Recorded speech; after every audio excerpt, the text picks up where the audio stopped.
I sent them a journal of American Doctors Society.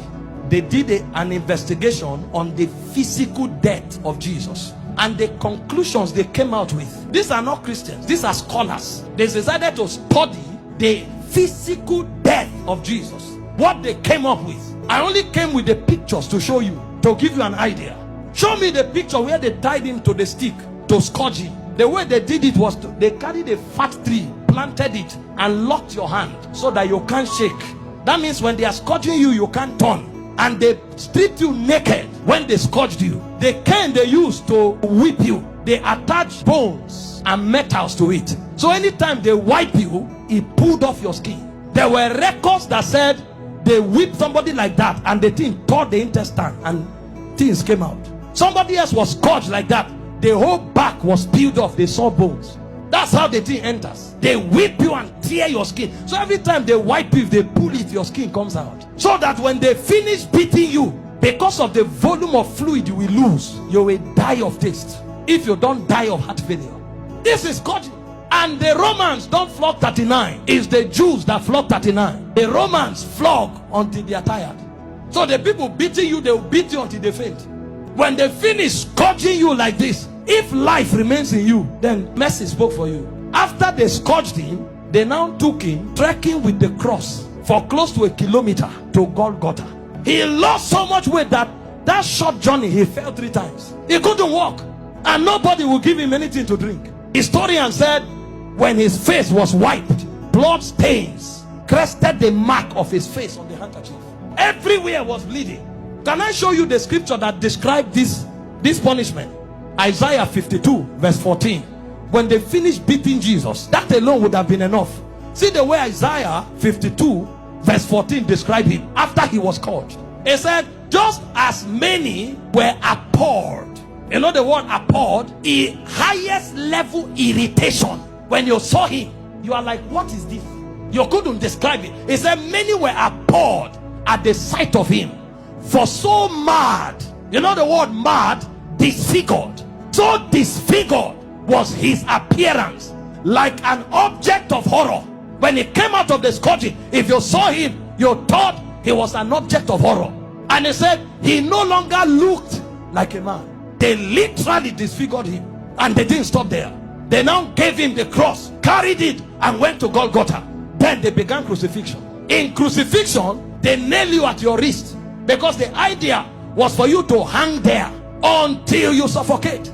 You know, the word excruciating didn't exist until the Romans started crucifying people, because the word excruciating comes from the word cruciating, and the word cruciate comes from crucifix. So it's excruciating is actually a pain you feel when you are crucified, because there's no pain in that class. When a man is crucified, his whole weight hangs on his wrist, and the only support he has are the nails on his toes. And when they crucify you, you saw a picture of Mel Gibson where you were straight. You can't be straight when they crucify you, because your back, there's no space to stand straight. You have to turn sideways to hang, because this is how you hang. Your weight actually hangs on your wrist. If you are tired and you want to gain small balance, you now push it on your toe that is on the nail. That's why when they wanted to kill the criminals, they broke their legs. And the reason is because when you are hanging, your stomach is bent so that your diaphragm can't breathe. Air can't enter. So Jesus was there for 6 hours. You know what that means? For 6 hours, every time he breathed, he had to pull himself up.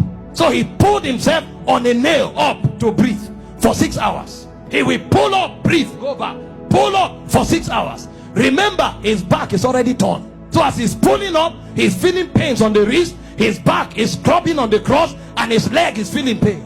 To breathe and go back, every breath was death for you for 6 hours. And they were mocking him at the same time.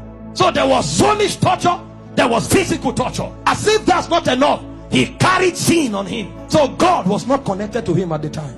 God had to turn away. So there was spiritual torture, soulish torture, bodily torture. So much so that he cried, Eloi, Eloi, lama sabachthani, my God, why hast thou forsaken me? It's like a disconnection between your spirit and your soul. So the man was no longer alive. He died in the spirit before he died in the natural. The level of pain. We don't know what was done for us in 6 hours. And guess what? His mother was there. Can you stand naked before your mother?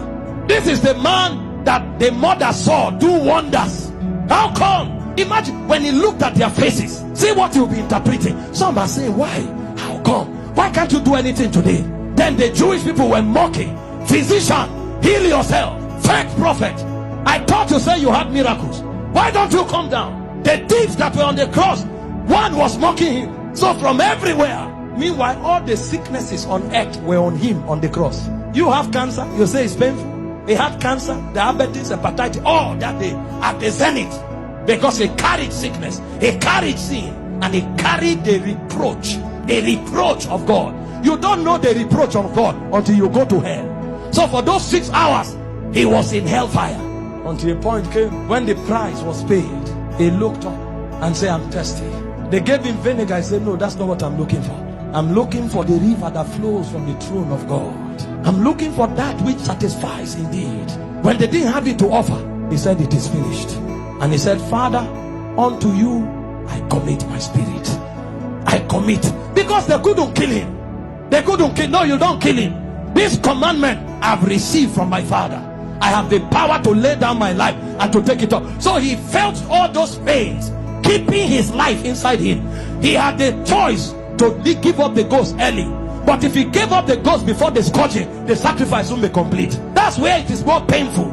He had the power to say, no, now I depart. But he kept his life and suffered the pain. From the scourging, to the shame, to the reproach, to the embarrassment, to the flogging, to the crucifixion, until he checked and saw that the sacrifice was complete. Because he had the choice of letting you go to hell or of keeping you while he stays in hell. He chose to stay in hell.